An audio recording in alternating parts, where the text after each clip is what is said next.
Hello, everybody. Welcome to Let's Talk Football. My name is John Halpin alongside Chris Palmer. Chris Palmer, how are we doing today? Doing good, man, and a happy Thanksgiving to you. Happy Thanksgiving to you and a happy Thanksgiving to all of you watching. This is our Thanksgiving special, and we're excited to bring it to you.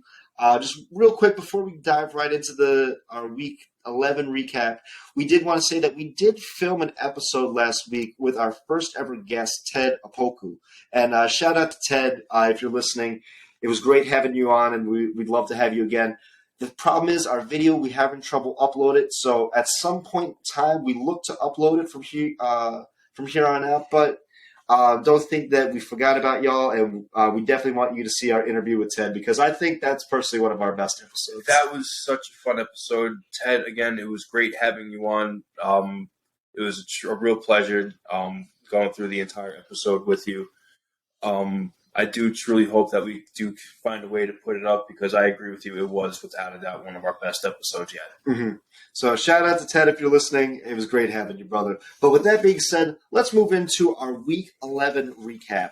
Starting with the Thursday night game from last week, the Tennessee Titans taking on the Green Bay Packers, and Tennessee winning 27-17. Titans are probably the toughest coach team in the league. Wouldn't you agree? I have to 100% agree. You know, I feel like Tennessee is the most durable team in the league, and they're playing pretty unbelievable football right now. Yeah. You know, they're doing pretty incredible things. It's great to see the Titans doing well. Let's move on into Atlanta, where the Atlanta Falcons took care of business against the Chicago Bears 27-24, but it came at a price for the Bears. Yeah, was it Justin Fields? They came out with an injury on separated shoulder and torn ligaments in his non-throwing arm. Mm-hmm. Good thing it's not his non-throwing arm, but still, that's a rough injury to have to go through. Yeah, that's a rough one, and we're wishing you fast recovery, Justin, because we know it sucks to have injuries like those in the league, but that's just the nature of the game. But let's move on to Buffalo, where the Buffalo Bills and the Cleveland Browns actually played in Detroit, and the Bills came away with the win, 31-23. Buffalo got hit with 6 feet of snow, and apparently it was unplayable, but I was looking forward to that game. There was a lot of people that were going to look forward to that game, but when you have a running back that's shorter than the total accumulated snow in the stadium, you can't play in the stadium. Nick Chubb is, what, 5'8"? 5'9"? I think it was Devin Singletary. That's 5'8". Yeah, Devin Singletary is 5'8". Nick Chubb is around there. He's around there, yeah. So they would be under the snow. That would have been a great game to watch. But Buffalo ultimately won, and they play today on Thanksgiving. We're hoping to have this episode broadcasted just in time for the games today. But let's move on to the Washington Commanders getting it done in Houston against the Texans, 23-10. Washington, they look good with Taylor Heineke. It's funny that Taylor Heineke is the one that team has completely wrapped themselves around. Carson Wentz, you are a joke, my friend.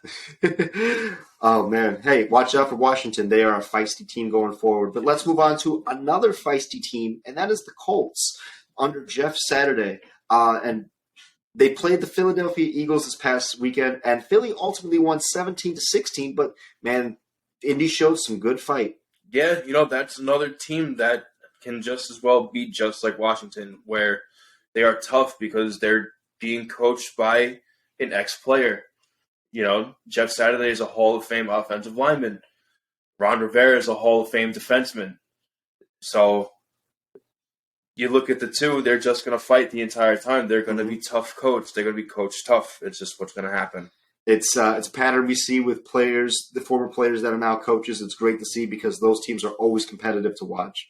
Let's move on to New England and the Jets. And I'll sum it up in 2 sentences. 3-3 game, all game, punt return for a walk-off. Patriots win 10-3. And Zach Wilson is going to be benched this upcoming week in favor of Mike White. So that's going to be very interesting to see for the Jets. It's funny to watch. Zach Wilson hasn't thrown a touchdown in 2 games. Then he has a bad press conference and loses his job. Yep. Yep. So, Mike White, gear up because you have a hostile fan base that is hungry for a win, hungry for a passing touchdown. Just throw a touchdown pass, and they will love you again. But as of right now, this Jets fan base is hostile from what they've been watching. Yeah, they are. And they would just want to make it at least to the playoffs. And it's still possible for the Jets, but their road to victory is going to be very difficult. So we'll talk a little bit more about the Jets later on as the season goes on, but they have a lot of question marks to their team. But let's move on to the New Orleans Saints and the Los Angeles Rams. And the Saints getting it done in the Megadome 27-24. But it was all Saints all day, and Matt Stafford is hurt from this game. Yep, he strained. I believe he said he strained a muscle and a nerve in his neck. So, hoping for a speedy recovery on that one. This is that time of year where it gets cold. The hits are starting to hurt more. The small injuries are starting to accumulate and become minor to major injuries. Hopefully, Matt Stafford doesn't have a major injury in his neck. Yeah, so we're wishing Matt Stafford another speedy recovery. Get better, man. It's we know that's gonna suck. But let's move on to the Baltimore Ravens getting it done over the Carolina Panthers, 13-3. It was 3-3 basically all game until Ravens capitalized on 3 Carolina turnovers in the fourth quarter. It was an ugly win, but it's still a win. Yeah, I guess a win's a win, but Carolina, you guys struggled against Carolina. It was very windy that day. Listen, Carolina doesn't have a bad defense either. I'll give you that one. It was windy that day. You guys got to start playing. We will. Don't worry, we will. But let's move on to a team that we were actually surprised got upset in their own stadium. The Detroit Lions upsetting the New York Giants, 31-18. I like this Detroit Lions team. This is their 3rd win in a row. Good on them, and again, another player to coach in Dan Campbell. Lions play tough. Yes. I want to like this Detroit team. We've been saying it all year. They are very exciting. Mm-hmm. And the Giants are a good football team. You were saying that they were a playoff team not so long ago. Yep. So if the Detroit Lions can hold a playoff caliber game like this, who knows? Maybe they could sneak in to that final wild card seed if they continue to win games. But they have to start winning high-test games just like this one. Absolutely. It's going to be a tough road for Detroit going forward, and it's going to be a tough road for the Giants going forward that they have a lot of divisional games ahead of them. So that's going to be a rough sledding for the Giants, but we'll talk about them later on in the season. But let's move on to the Denver Broncos and the Las Vegas Raiders going overtime, and ultimately the Vegas won 22-16. Both teams 3-7. Man, it's rough because the Raiders needed this win, but the Broncos needed this win, and we talked a lot about that last week with Ted. But man, this was ugly by the Denver Broncos. Yeah, no, it was an ugly showing. It was really an ugly showing from both teams. This was kind of like what we said last week. This was going to be which team plays worse, and whoever gets to 20 points. Right. And the Raiders were that team. They were that team. So we kind of hit that one more or less on the head. So, ugly game. Both of these teams have a bunch of issues, and there's really no light at the end of the proverbial tunnel for either of these teams. No, they got a lot of changes to make in the offseason. But let's move on to the Dallas Cowboys and the Minnesota Vikings in an absolute thrashing. The Cowboys won 40-3. I don't think anyone saw that score happening. No. I don't think anyone saw that one going that way. It should have been such a closer game. Minnesota just rolled over.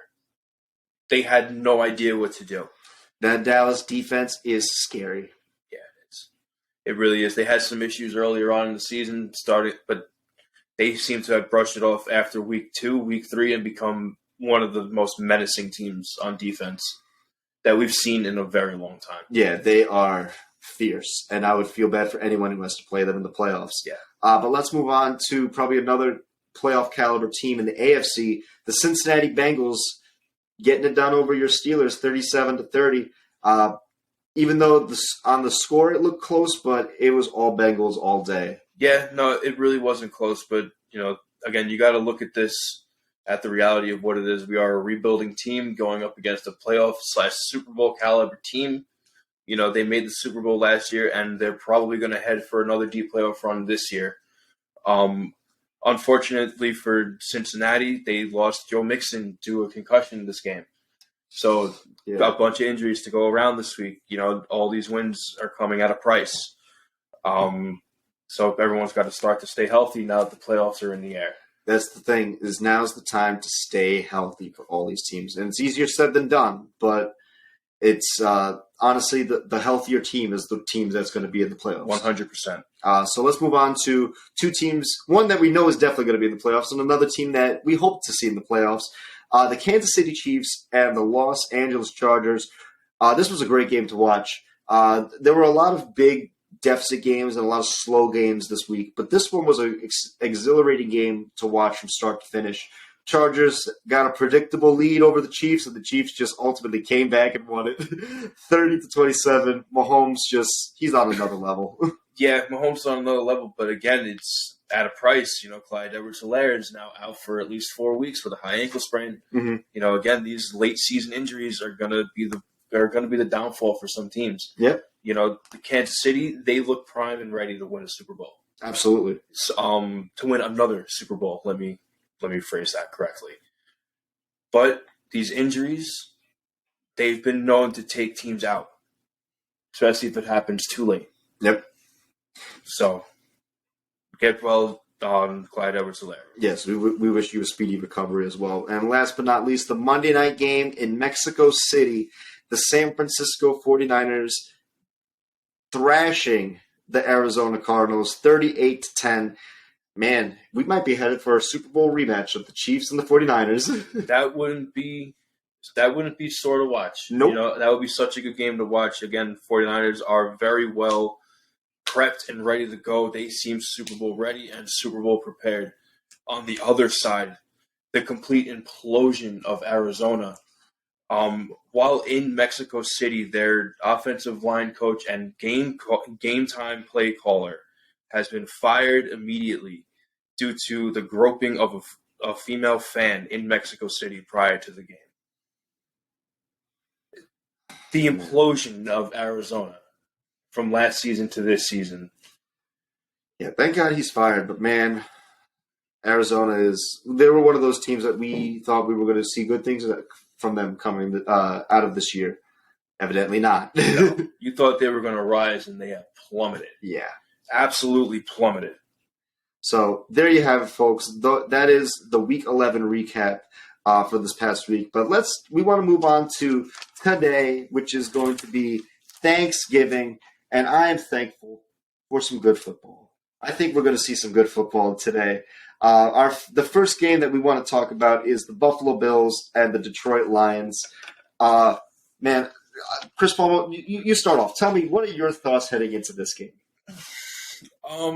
You see, from all the years of watching Detroit play in Thanksgiving, you want to think, okay, this is their annual loss of the year. Mm-hmm. This is another annual loss where they're just going to get their asses kicked on Thanksgiving, and you're going to watch a team that beats Detroit eat the turkey leg.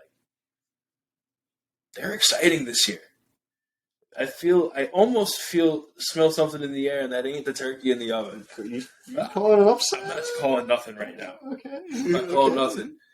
But people do also have to continue with the idea of what we've been saying since the recap with injuries. Josh Allen is not 100%. Mm-hmm. And he is Buffalo's Superman. You have a hurt Superman playing. He has an elbow injury on his throwing arm. This is now going into, I believe, the third week where he's playing hurt. And it's now a short week from Sunday to Thursday. And you're playing a team that knows how to fight. And they scratch and claw and play hard and play rough. This game could go either way. This isn't a form-slated Detroit L like years past in Thanksgiving to me. Man, I gotta disagree a little bit. I don't think this can go either way. I think it's definitely Buffalo's, but I do agree with you in the fact that Detroit's going to fight. They're going to fight hard this game. And we were speaking off air, and I said that I kind of see this game going like it did for Week 1 with Detroit, where they played against the Eagles. The Eagles got a massive lead, and Detroit came back enough that when you looked at the score, it was like, oh, that seemed to be a close game. And the Lions were kind of in it. They just couldn't. There wasn't enough time for them that game. And I see that happening this game. I see the Bills taking on a massive lead, and then the Lions trying to make that second half comeback. And the Bills, honestly, they do have a fatal flaw as a team where teams can come back on them in the second half. They're not that good of a second half team compared to some of the other teams there are. The Bengals have a great second half defense. The Chiefs have a great second half everything because they come back to everything. But teams that allow other teams to come back into games, that's going to bite them in the butt at some point in time. I don't think it's going to be this game because the reason being is Detroit actually has the 32nd ranked defense in the league. They actually have given up the most points so far this year in the league, and their defense just does not look good. Aiden Hutchinson and them, they looked great last week against the Giants. Yeah. They looked phenomenal, but I doubt we'll see that again. And they have looked great these past couple games. But let's be honest, it's the Lions here on Thanksgiving. Even when we've thought that they were good. Even last year, we said that they were going to be good. They got thrashed. Well, yeah, again, that's why I'm going back to me saying this is their annual L. This is their annual L, but I don't think they have. Do they have a chance? Maybe. It's just that chance. No one, just like last week, no one expected them to do what they did to the Giants. No one expected them to do that. Yeah. They came out and put up almost 40. Yeah, 31 points. They did really well, and they capitalized on a lot of turnovers by the Giants. Right. They had, I know, 2 interceptions. Aiden Hutchinson had an interception off Daniel Jones. And I think it will be good to see him on the big stage. Mm-hmm. I think it'll be good to see him see what he does best. Because last week against the Giants, no lie, to me, he looked like year one J.J. Watt. He just looked like the game centered around him. Just the game changer, right? The game centered around him. They were able to stop the run against Saquon. They knew the Giants are kind of a one-trick pony. Give it to Saquon. Saquon's going to be your entire offense. He's the engine that drives that offense, much like the Titans with Derrick Henry. They are different engine, a much different engine, but they are a team that derives their success directly from their ability to run the ball. Mm-hmm. And I think for the Lions to know that and to get into this game and get it done, I think it's great. But the Bills are not a run-centric team. Their cornerbacks are what's really going to be the test against. Like, who's going to stop Stephon Diggs? Who's going to stop Gabe Davis? Because that duo those Lions cornerbacks, that is where the game is. Mm-hmm. Because I just don't see them. Now, let's go back to last week against the Giants. The Giants don't have that dynamic wide receiving duo. So it was easy for the Lions to kind of look, so long as we stop the run, we're going to stop your offense. This one, it's going to be, okay, if you stop Diggs, you're not going to stop Davis. And if you stop both, you still got Devin Singletary out in the back. And he's basically a fifth wide receiver for the Bills. And then you also have Dawson Knox sitting there. And then, don't forget, Josh Allen can run too. Yes, but you also have, now looking back at that playing injury, he doesn't really have the long ball. And that's the bread and butter of Buffalo was that long ball. That 20-yard throw to Diggs or Davis, and then they run it for an additional 50 for a 70-yard touchdown. You don't have that right now. So now you got to throw it inside the numbers, and that's right where Detroit likes it. Right where those linebackers are. Those linebackers are tough and physical. Mm-hmm. Their secondary, they are good more so in like a zone particular defense. This team against Buffalo, you can't man up regardless because you will be burned. It does not matter. Yeah. So you have to play to your strengths, and your strengths on defense in Detroit is that zone coverage. The zone coverage, hook curls into the zone, keeping them inside the numbers pressed to the linebackers. You have fly-heavy team like Buffalo. Now you take that away from the quarterback. What do you have? You have the Buffalo Bills now where they have no choice but to go inside the numbers. Mm-hmm. That fly route will be there because Josh Allen will will himself to throw the deep ball a couple of times, but it won't be such a fly and go route heavy game that we've been so accustomed to watching from Buffalo. Mm-hmm. The past couple of weeks you've watched it. It's gone back and gone back and gone back since that injury. Mm-hmm. The past couple of weeks they are not throwing the long ball as consistent as they used to. Mm-hmm. It's staying between 7 and 11 yards. It's staying in the middle, going down low into the zig routes, drag routes, 5 and ins, 5 and outs, little curl routes here, and then maybe come play 11, they're doing a fly route. And even then, it's a bluff, and they're throwing it inside the numbers again. Mm-hmm. That's what Detroit wants when it comes to their defense. Mm-hmm. They're going to push you into the numbers and let their linebackers eat you alive. So let me get this. There are no cheap touchdowns. If you're going to beat us, you're going to have to do a 8 to 10 play drive to march down the field. Yes. Okay. That's what I see happening. That's what they're going to force. Yeah. And not saying Buffalo can't do that because that's another page in their book that is very well attuned where they can run and keep your offense off of the field. And then force your defense to dig down into places that they didn't realize that they needed. And they will beat you in the game of attrition if you misstep. So this is a huge test for that Detroit defense and front seven. Yep. This is going to be a really big test for them. And also for that Detroit offense too, because we know that Buffalo defense is really good. Yes. Especially on the defensive line. Who's going to stop Von Miller? Von Miller feasts on Thanksgiving. He does. He feasts. He's the owner of the turkey leg. Is really what it is. He loves that turkey leg, man. but Von Miller, Greg Rousseau, Ed Oliver, you have some really good defensive talent on that line that's going to make Jared Goff's life hell. Well, yeah, that offensive line needs help. Jared Goff needs help. To me, Jared Goff really isn't the guy either. He's not the guy. He's another one, in my opinion. He's a backup playing starter right now.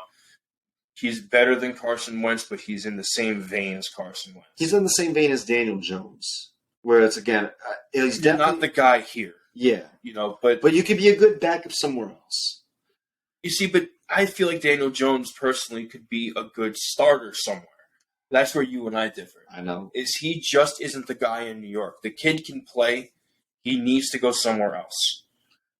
Okay. Well, I mean, we'll talk more about the Giants because they play the 4 o'clock against the Cowboys. Right. But Jared Goff, he's definitely not the guy in Detroit. Definitely not the guy in Detroit. And he is a backup. That's why I put him in the same vein as Carson Wentz. Because Carson Wentz, I've been saying it since we started this last year that he was a backup playing starter. Yeah. He is not good. I cannot stand Carson Wentz. Yeah, Carson Wentz isn't that good. But, man, you know what? I got to say, I like the Lions under Dan Campbell. He may not get a lot of wins as a head coach, but honestly, I think he's a really good head coach. He's kind of like the poor man's Mike Vrabel. Just without the wins.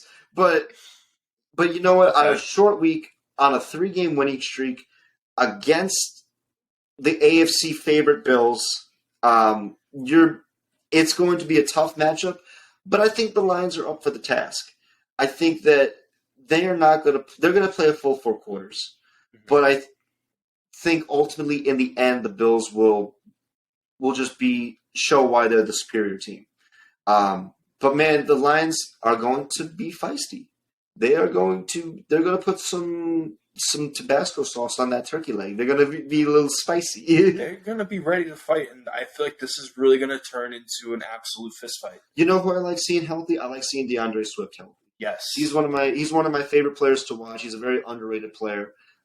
He's the running back for the Lions, and man, I'm glad that he's back healthy because the Lions they have a lot of success with him. Yeah, they need him, especially going into this week, because Buffalo isn't the strongest with run stop. No. Their pass rush is elite tier, because also their cornerbacks are great. Terrell Edmonds on one side.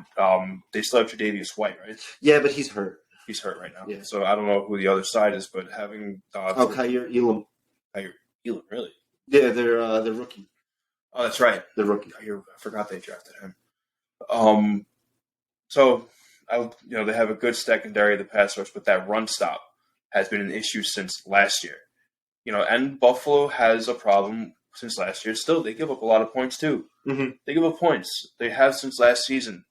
And Detroit is one of those teams. They're going to fight and they'll beat you, and they can put points up on the board. So you can't allow them to put points on the board. That's one of those teams. Yeah.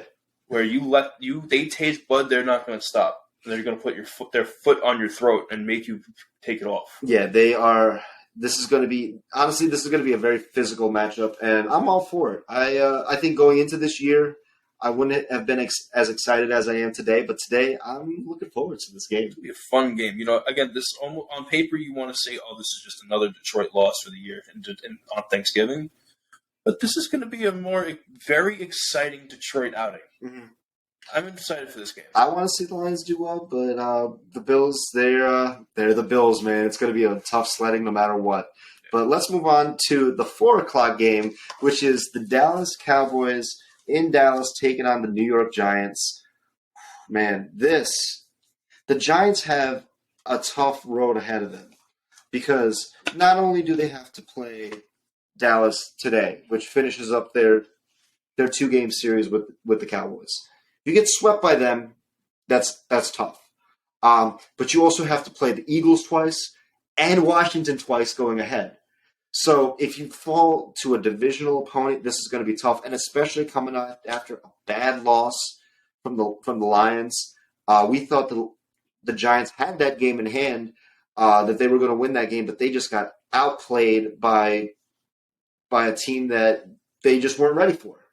And I think that even going into this week, like they know they always had that game circled on their calendar for Dallas, mm-hmm. and especially Dallas on Thanksgiving. That is prime time. Everyone's going to be watching. Everyone's either going to be done with dinner, an early dinner, or just about to start dinner. And this is around that dinner time where eyes are going to be on the Cowboys. Yeah, eyes are going to be on this TV. And it's going to be really tough for for the Giants, because that Dallas defense is fearsome. They are fearsome. And like you were saying, that the Giants are more so a one-trick pony now, where they're going to be more run situated than anybody because they don't have much of a receiving core. Pretty sure they only really have Kenny Galladay because of injury. Kenny Galladay and Slayton. That's really it. Yeah, that was because Sterling Shepard went down again earlier this year with an off-field injury. Mm-hmm. So they don't have much help other than a healthy Saquon Barkley, and that defense is going to tear that offensive line up. Leighton Vander Esch is going to have a field day coming through the middle. Oh no, Micah Parsons, man. Micah Parsons is them two as a duo is something to behold. Oh, don't forget DeMarcus Lawrence too. Yeah, DeMarcus Lawrence. I love DeMarcus Lawrence. He's one of the more slept on. He's slept on. He is slept on. But honestly, I think the fact that he's with Micah Parsons, they make a good duo. He can't be the focal point of that D-line, but Micah can. And you have DeMarcus Lawrence being like, look, if you're going to double Micah, you leave me one-on-one and I'm going to feast. Right, like I'm still that guy. Because earlier, that's what the Giants did earlier in their first game, where they double-teamed Micah Parsons on every play defensively. They're like, look, number 11 is not going to beat us. But DeMarcus Lawrence had 3 sacks that game. Right. Because they singled him one-on-one. And I think that the Giants' line is not as healthy as it was come week 3. Mm-hmm.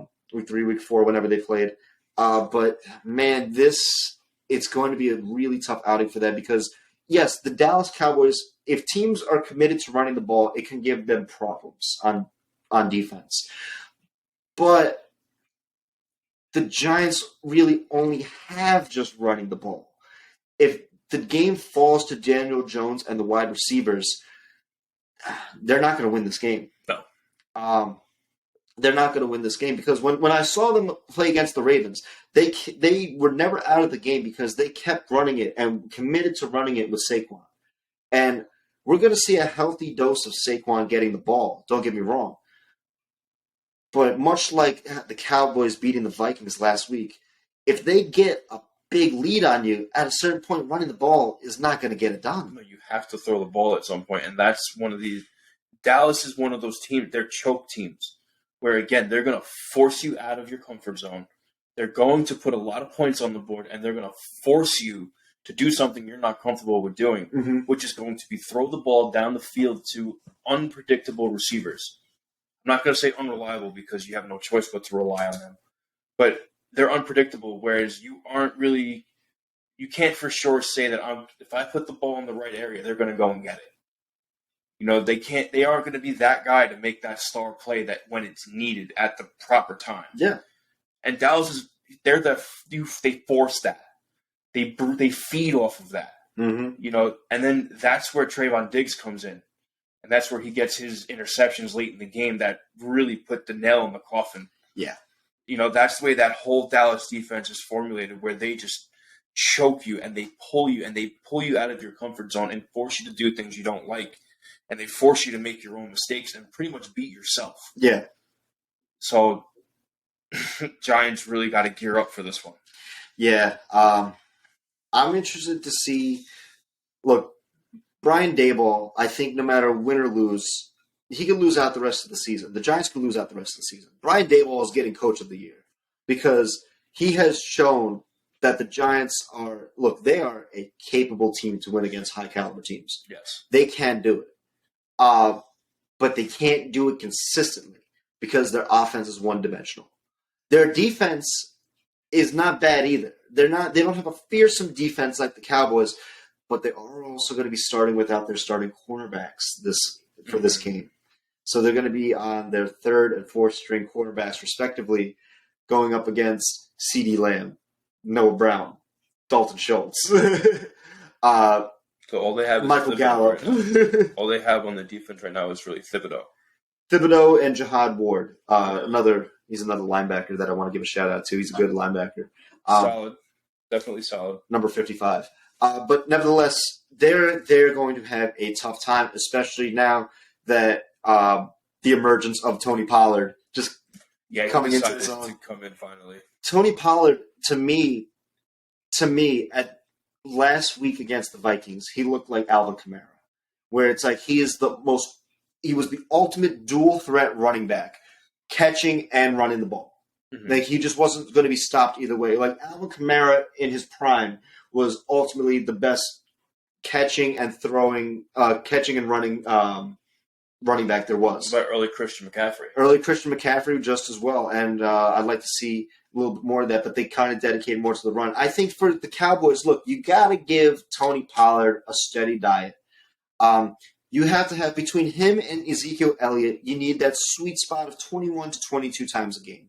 Because that stat with Dak Prescott still remains, where it's like, if they run it more than they throw it, they win 60% of their games, which is phenomenal. Right. Which is great. But if they have to throw it more than they run, they lose more of their games. So the Cowboys need a steady diet of running the ball. Look, control time of possession, run the ball, don't turn it over, let your defense do what it does, and you could still win games like that. That's a formula that's still proven throughout this league. But you got to give Tony Pollard and Zeke that diet. They got to eat that turkey leg. You got to give them their looks. Tony Pollard, Zeke, the both of them.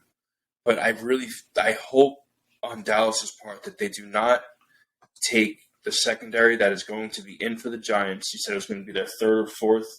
Because they're without their starting two cornerbacks. I hope they don't try to take advantage of that because that could shoot. They will. They're going to try, but I feel like they're really going to underestimate the coaching of Brian Daboll, and that's going to bite them, and they're going to have a couple of really costly turnovers at some point, because they're going to try and air it out, take advantage of a mismatch that is clear as day, but Dak is going to do Dak things, and he's going to either throw up a duck, underthrow the ball, put it in the wrong position, and it's just going to be an ugly, costly turnover. Mm-hmm.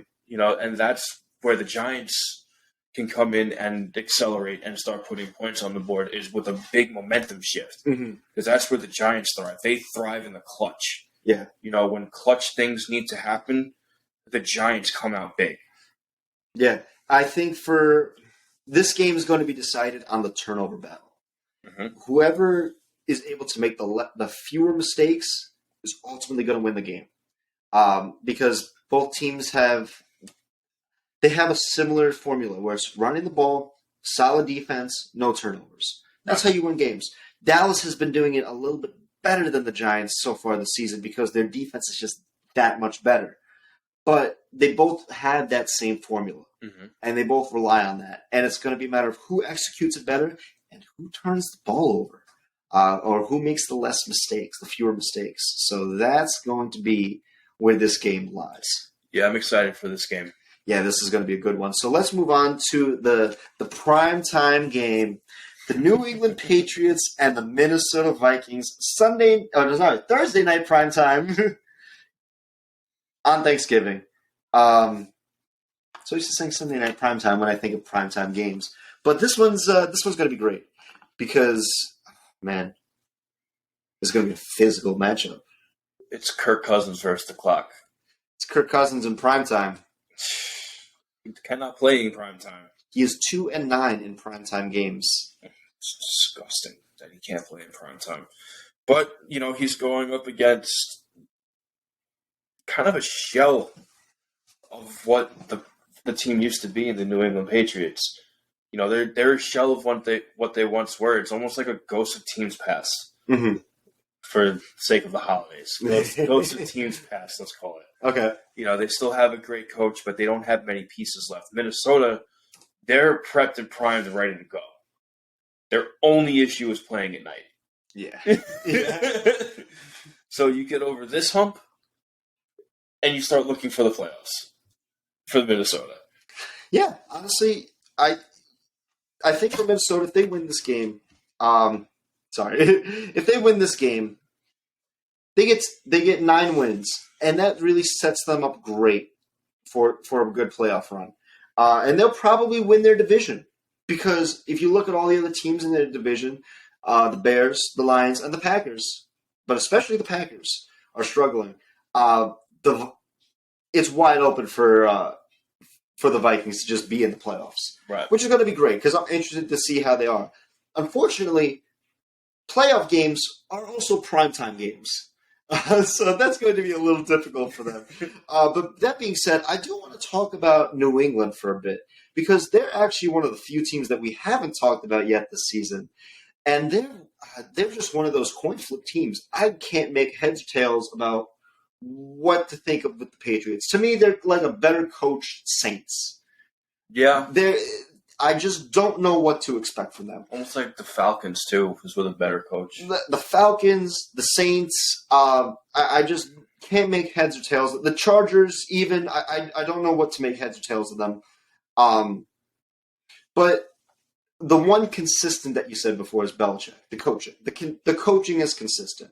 And Belichick has, like the philosophy that we described before, where it's good defense, running the ball, and don't turn it over. You're going to win games. And this past game against the Jets, their defense was phenomenal. You held the Jets to 3 points. However, yourself only put up 3 points. But yes, however, your offense only managed to put up 3 points, but your special teams got you the touchdown, which ultimately won. That goes on coaching. And we've said that before in the past, where you can really see how well a team is looking at their special teams. Because that's all discipline. That's all about discipline. And I think it's crazy, too, because in that loss, Mac Jones threw for 248 yards against the Jets. He had a good passing day. They just couldn't score points. They couldn't convert yardage to points. And I think that when you look at this New England team, if they're going to be good on defense no matter who they have. No matter who's against them, they're going to have a solid defense. Matt Judon, he just looks he looks unstoppable under Bill Belichick. Yeah, You can he has look a complete revival of his career in New in England. case you don't know who Matt Judon is. He was a former Raven. Ravens didn't want to pay him. He went to New England. He got paid. You can find him on your screen with the red arm sleeve. Always. He has that. And honestly, you're going to see that red arm sleeve probably around Kirk Cousins a lot this game. So, because the Vikings had a tough time with that Dallas defense, New England's defense they're almost just as good. They're not as good, but they're there. They're highly competitive, highly physical, and it's going to be a tough time for them to stop. But the real question for New England is on their defense, who's going to stop Justin Jefferson? Yeah, that was the same question another question that dawns on me when it comes to New England's defensive playbook is, can you pick the pace up? Mm-hmm. Everyone knows Bill Belichick's scheme. It's been around for over 20 years. They're slow. They pick you apart. They play all 4 quarters on every inch of the ball. Minnesota, like I said, they're primed and ready to go. They are a fast-hitting football team. Mm-hmm. They come out. They want to score points. They want to win the game. They want to end it early. That being said, going back to your question, who covers Justin Jefferson? Yeah. And then you also can't, even though he's kind of been sleeping this year, you also have Adam Thielen. You still have Adam Thielen on the other side. Mm-hmm. There's a great relationship between Justin Jefferson and Kirk Cousins right now. Their cohesiveness is on a different level. Adam Thielen is still one of the best receivers in the league. He's good. He's not what he was in his prime when he was with Stephon Diggs. I agree with that. Was a nasty combo between them, and they were putting up ridiculous numbers. But you're right. No, but you're right though. He is a great wide receiver, and I think that if they focus too much on Justin Jefferson, yes, Adam Thielen will be able to forget about him. People will forget about him, and he'll make some good plays. He is very clutch. He's a very clutch wide receiver. He's and by what I mean by clutch is like what it means to make a play. What does it mean to make a play? To make a play for a player, it means to guarantee, for an offensive player, it is to guarantee the advancement of the ball through sheer will. And to be clutch is you make plays often when you need them. And for Adam Thielen, in the fourth quarter, if Kirk Cousins is looking to make a play, and Jefferson is obviously the first read, and respectably so, you're looking to Adam Thielen because he is one of the smartest wide receivers in the league, without a doubt. And don't get me wrong, Justin Jefferson is a very smart receiver too, but he's Adam Thielen, to compensate for speed, he can read defenses just like a quarterback can. Yes.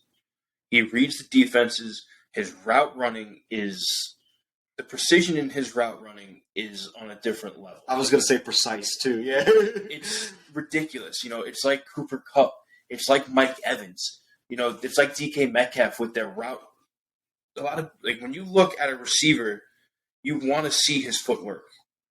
You want to see some of the most elite footwork in the game. Look at Adam Thielen. Yep. Like you said, he is one of, if not the smartest receiver in the league. He knows where he needs to be at exactly the right time. And the one thing I've always respected out of Thielen, he's not afraid to make a block. No. You want to talk about making a play. Not all plays happen with the ball in your hand. Mm-hmm. So he's not afraid to have that play happen at the expense of him having to lay the body. Yep. So keep an eye out for that. He's not gonna mince words. He's gonna make some key blocks. He's going to be a key block, and I think that's a good point that you make, because a lot of things when we judge wide receivers, we mostly judge them on their ability to catch the ball, and rightfully so. That's their primary position on the field. But for teams that are a very run-centric team, it's important to block for your running backs, because they are an integral part to any offense, is running the ball. And we've said it probably ad nauseum this whole season, where it's like teams that run the ball well are going to succeed. And we've said that multiple episodes. Dalvin Cook, they got to feed him the ball. One thing that they really lost themselves last week against the Cowboys was at a certain point they were at such a deficit that they just quit running the ball. And that ultimately, once you stop running the ball entirely, you're out of the game. Even when we've seen the Chiefs make comebacks this year, Patrick Mahomes has made sure to know we're going to establish the ground. We have to run the ball. We have to run the ball. Even in the fourth quarter, even when you're down, you have to establish it because teams, it sets up your passing lanes exponentially. Well, yeah, but that comes in the mind game of the game of football in itself, Yes. where you want to keep the secondary. This is literally you want to keep them on their toes versus on their heels. Mm-hmm. You keep them on their heels. You let the defense set their feet and prepare for a pass. You aren't going to get anywhere on the field. But you keep them on their toes where their first step has to be forward to read run. You're going to have a great game all game. Yep. You're going to keep them guessing. They're going to have to play the best of their ability versus playing predictable. Mm-hmm. Where, little side tangent, you look at the Steelers game this past week, we were very predictable. So the Bengals defense was able to set their feet. Yep. And then you look at other games across the wheel where they had a good rotation in the playbook. Minnesota has a great rotation in their playbook when it comes to run and pass normally. Last week they kind of lost it. They need to get it back to keep the slow, methodical defense of New England guessing. Yep. You get Bill Belichick guessing, that is when you win. That is when you win games. It's a very tall order to do so because of just how smart that man is. He has playbooks 10 years long for every team. But this is a different league now, and he has had a very hard time upping the tempo of his entire play scheme, if that makes sense. No, it does make sense, and especially because they're at such a deficit when it comes to offensive talent. I mean, Belichick hasn't been known to grab the flashy players except for Randy Moss 1 to 2 years. But you also got to remember the Vikings drafted him. Yes, the Vikings did draft Randy Moss. And then picked him up in, I believe it was free agency. Yeah, because the Raiders, he went from the Vikings to the Raiders, and then from the Raiders to the Pats. Right. And then he ended off his career on San Francisco. Yes. But nevertheless, for New England, they don't really have that great of offensive talent. They have Devontae Parker, Jacoby Myers, Damian Harris. I like Damian Harris. I like Damian Harris, and I like Stevenson as well as a good 1-2 running back combo. But they need a star. They need a star. They need more offensive talent. Yes. Even they have Hunter Henry, but they don't utilize him a lot. But that comes from, that's actually kind of surprising to me with New England from having all the years with Gronkowski, where you had the core piece of your offense was a tight end throw. As soon as you have someone who isn't a Hall of Fame tight end, we're going to get rid of that. Yep. Right out the window, all my tight end plays go. So that I'm not sure about as to why that happened. I don't know either, but I think, honestly, the Vikings are going to have a handful. I don't think this game is going to be a very close game. Yeah, this is going to be a one-possession game. I feel like it may even come down to under 3 points. It may even come down to who scores 20. Who gets to 20 points. And I think that would be more than enough because this is going to be a very physical and defensive-oriented team. Yeah, this game is going to hurt. Absolutely. This game is going to hurt. So with that being said, Chris Palmer, you ready to make some picks for this upcoming week? Yeah, let's make some picks for this week. Okay, so let's start for the Thanksgiving games, starting with the Lions. Who you got?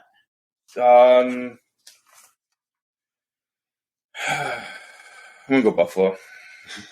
But, again, keep an eye out for Detroit.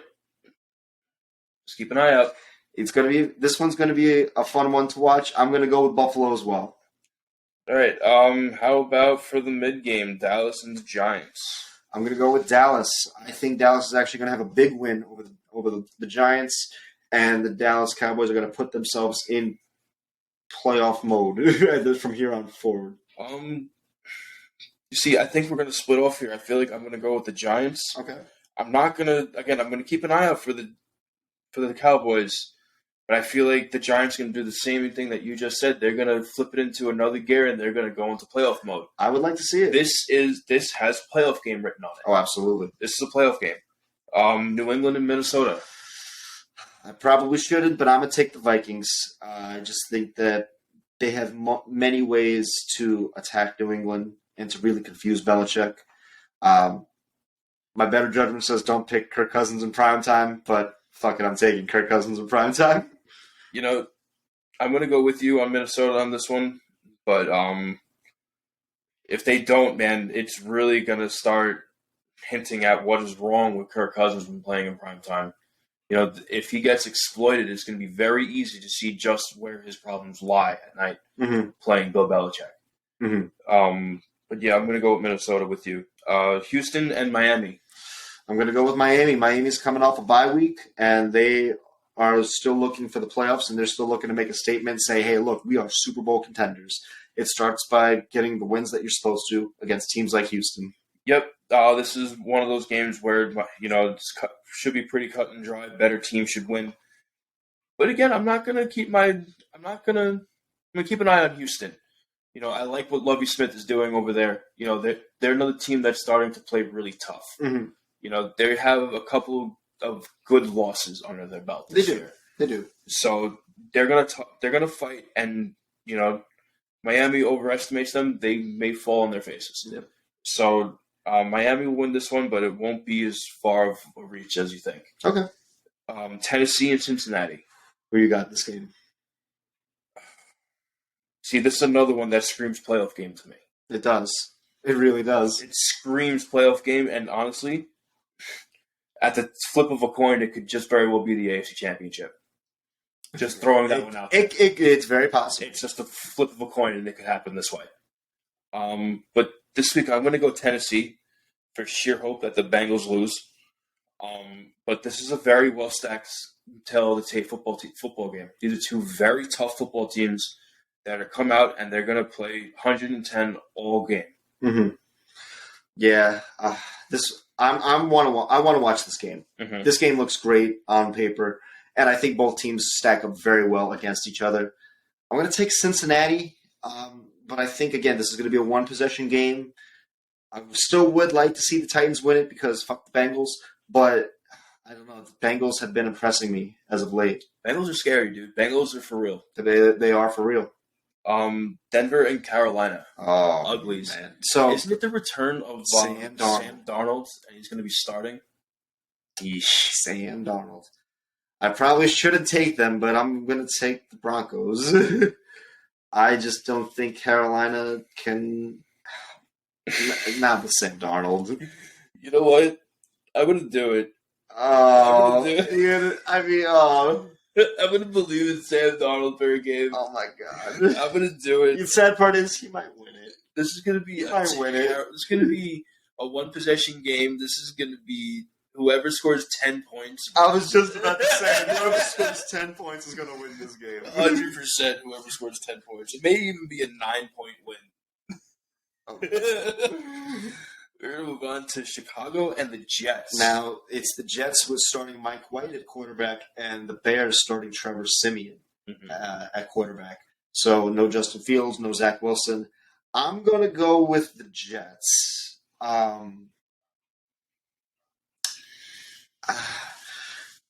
Again, another ugly game that I think if Justin Fields was in it, we'd have a little spark, a little something there. But because they've been playing well, even in losses as of late. Now that whole momentum is just derailed. Yeah, I can't help but agree. Chicago has been completely deflated with that Justin Fields injury. And Mike White and the Jets, they have an interesting cohesiveness, like Taylor Heineke in Washington. You know, they're buying into him when they have someone else that the franchise has invested in. Yep. You know, the franchise has invested in this kid, Zach Wilson and the Jets, and then you look at them, they invested in Carson Wentz, and now look, the team has invested in the backup. Yep. And they're going to win games because of it. Yep. So it's funny how that one turned. Well, we'll have plenty to talk about the Jets later on in the season. So Atlanta and Washington, again with Taylor Heineke at the helm. I'm taking Taylor. Washington's been playing very well as of late, and they believe in Taylor Heineke. They do believe in and I believe in Taylor Heineke too. So I'm going to go with Washington as well to beat Atlanta, and this might be a little bit of a thrashing. I feel like they're really stacked against Atlanta. I feel like this could turn into kind of a beating. You know, Atlanta can sleep and they'll catch a beating real quick. Oh yeah. Especially with Chase Young back. Don't be surprised if Washington steals that 7th wild card spot. That wouldn't be surprising to me at all. That would not be surprising to me one bit.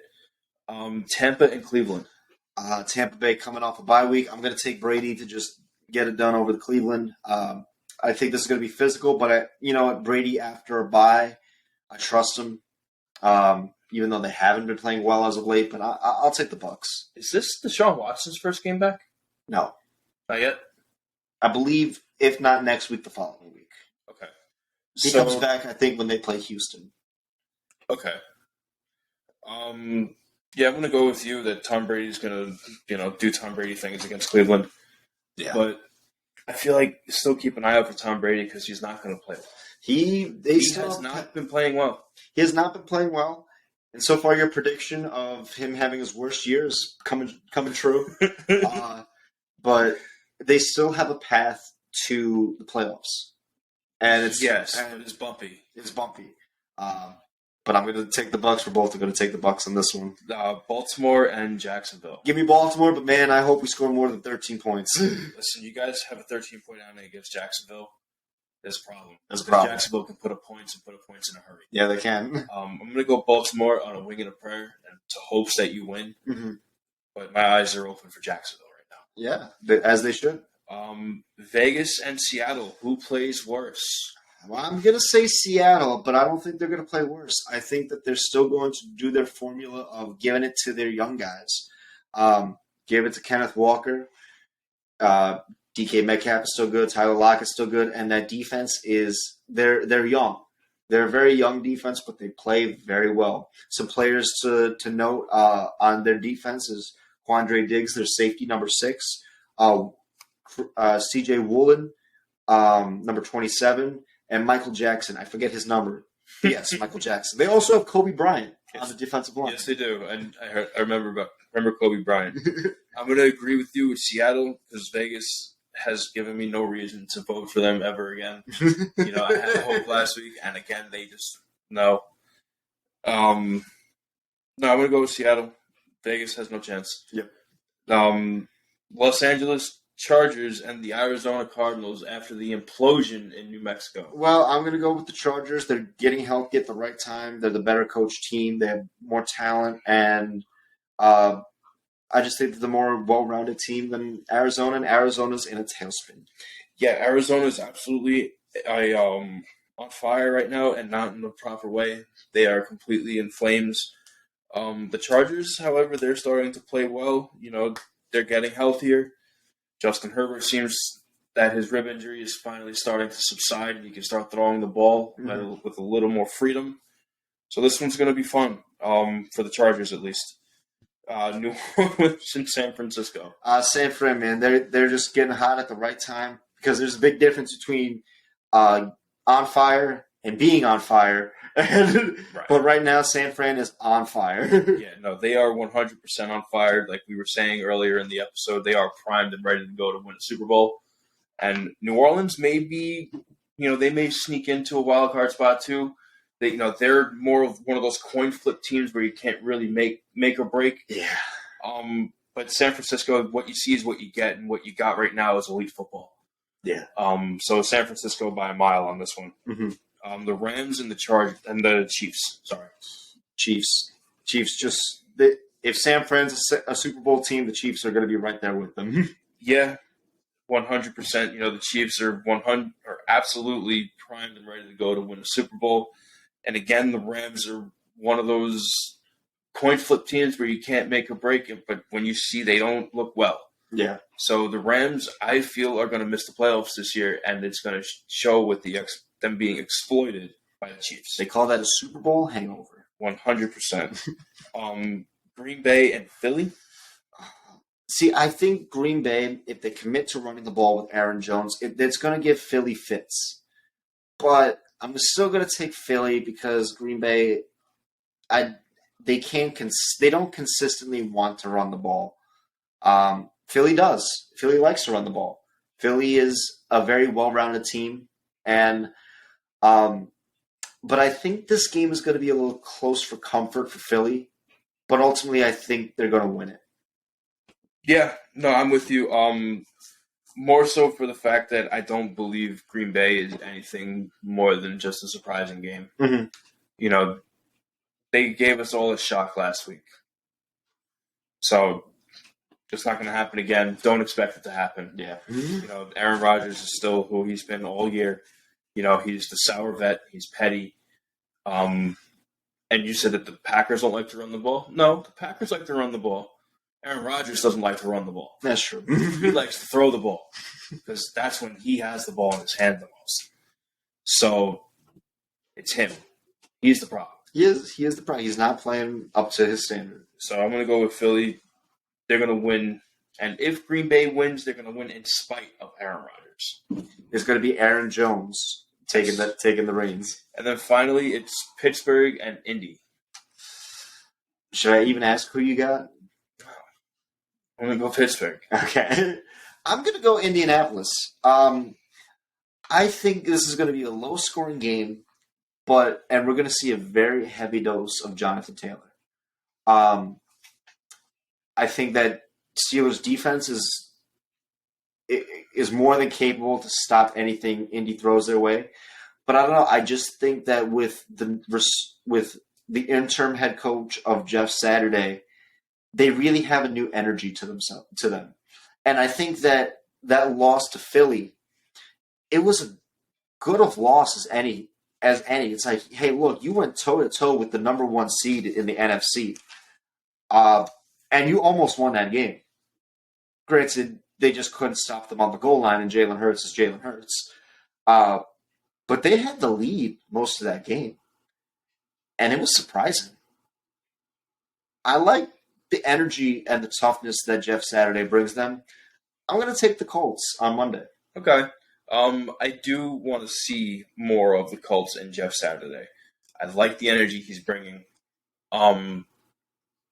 Little shout out to Alex Highsmith, though, being top 5 in the league for sack leaders this year. He's fell off a little bit. He was number 1, and now he's slipping a little bit. Well, he's slipping a little bit. But it is impressive to be top 5. You know, you're top 5, and from what I've been hearing, like reading with Steelers fans, they're saying right now we have number 8 overall pick in the draft. They're saying that there are fans out there saying that we want another outside backer. You out of your mind? Why do we want an outside backer? No. If we're going to go defensive, we pick up a cornerback. Absolutely. We pick up a cornerback or we pick up another safety. Mm-hmm. Or we go offensive, which is what I think. You need offensive line. We need an offensive lineman or we need another wide receiver. Personally, I feel like our wide receiver room is full, so pick up a lineman. Go number 8. Get the biggest, best lineman that you can. It's not a sexy pick, but it's the right pick. It's an ugly pick, but you need some meat. Absolutely.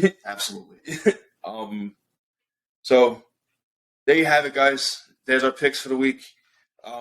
This is going to be a great week. We wish you a great, happy Thanksgiving. Please leave a like, a comment, subscribe. We are Let's Talk Football. I hope you're ready for the week, my dude. I'm ready, brother. I'm ready for some great games, and a happy Thanksgiving to you all. Yes, everyone be safe with your holiday. Enjoy the time with your family. Here we go.